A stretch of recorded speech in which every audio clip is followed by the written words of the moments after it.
வந்து உலகத்துல ஊத்து மேல ஹைஸ்கூலை தவிர வேற எங்கேயும் பார்க்க முடியாது. உங்களுக்கு மக்கள் தான் சிந்திக்கணும். மக்கள் வந்து சிந்திக்காத வரைக்கும் ஒரு மாற்றமும் இங்க நடக்க போறது கிடையாது. என்னைக்கு நீங்க 200 ரூபாய் வாங்கிட்டு ஓட்டு போடுறதை நிறுத்த போறீங்களோ அன்னைக்கு தான் இந்த மாதிரியான பிரச்சனைகள் எல்லாம் மாறும். வாங்க, இது வந்து ஹைஸ்கூல்ல சுற்றுச்சுவர் காங்கிரீட் கிட்டுருவாங்க. காங்கிரீட் பாத்தே அப்படின்னு பாருங்க. இந்த காங்கிரீட்டை வந்து இது போட்டு இந்த சும்மா இந்த சோறு போட்டு கிட்டத்தட்ட ஒரு 6 மாசம் 1 வருஷம் இருக்கும்னு வச்சுக்கோங்களேன்.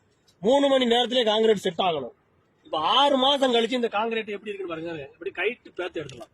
இந்த காங்கிரீட் பாத்தீங்கன்னா இந்த கம்பியில இருக்கக்கூடிய பெல்ட் போட்டா காங்கிரீட் எப்படி இருக்குன்னு பாருங்க. இந்த காங்கிரீட் இப்படி இருக்கிறதுக்கு காரணம் என்ன அப்படின்னு கேட்டீங்கன்னா, நீங்க ஓட்டு போடுறதே இல்ல, 200 ரூபாய் வாங்கிட்டு ஓட்டு போடுறதே இல்ல. அந்த கேவலம் தான் இந்த கேவலம். நீங்க ஒழுங்கா சரியானவனை பார்த்து ஆட்சி அதிகாரத்துல உட்கார வச்சிருந்தீங்கன்னா இந்த கேவலம் நடக்காது. இது வந்து இப்ப இது சாதாரண விஷயம். உங்க பிள்ளைகள் எல்லாம் போய் பள்ளிக்கூடத்துல விடுதியா பாருங்க. உங்க பிள்ளைகளை வந்து பள்ளிக்கூடத்துல விடுதியா. இப்ப இது வந்து ஆள் இல்லாத நேரத்துல இந்த சோறு விழுந்தா கண்டு பெரிய பிரச்சனை பாதிப்புகள் இல்ல, உயிர் சேதம் இல்ல. பள்ளிக்கூடம் நடந்துகிட்டு இந்த சோறு விழுந்துச்சுன்னா எவ்வளவு பெரிய உயிர் சேதம் ஆகும்னு பாத்துக்குவோம். அப்ப வந்து மக்கள் திருந்தாத வரைக்கும் ஆட்சியாளர்கள் திருந்த மாட்டாங்க.